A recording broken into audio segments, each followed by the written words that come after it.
Hello everyone, आज चाहिँ Saturday so हामी फ्यामिली आउटिङ जान लागेको अनि हामी ट्याक्सी चढ्यौँ। त्यसपछि सिधा लाग्यौँ सिभिल मलतिर।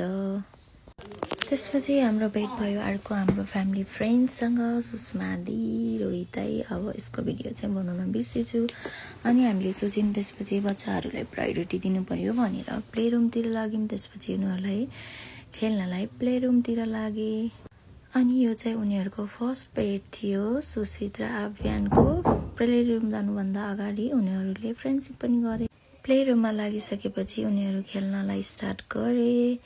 अनि त्यहाँ हेर्दा चाहिँ फर्स्टमा छिर्दा एकदम सानो जस्तो लागेको थियो, तर एकदमै ठुलो राम्रो रहेछ। बच्चाहरूले पनि एकदम मजाले इन्जोय गरे। सबै रहेछ, स्लाइडिङ, क्लाइम्बिङ अनि बलहरू सबै थोक रहेछ। बच्चाहरूको खेल्नको लागि चाहिँ एकदम राम्रो रहेछ त्यहाँ चाहिँ।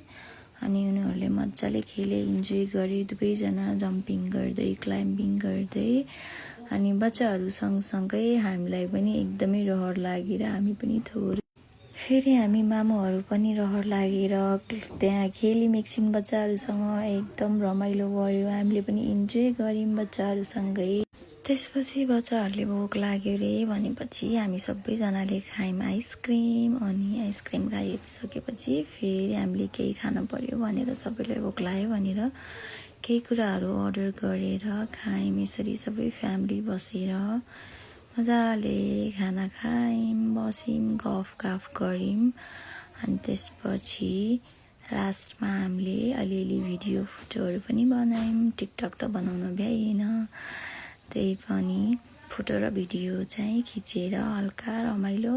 त्यसपछि हामी निस्केपछि मेमोरीको लागि एउटा दुईटा फोटो खिचौँ न त भनेर एउटा दुईटा फोटो खिच्यौँ। त्यसपछि हामी छुट्यौँ त्यहाँबाट। I hope you guys like my voiceover and thank you so much for watching and listening. Bye.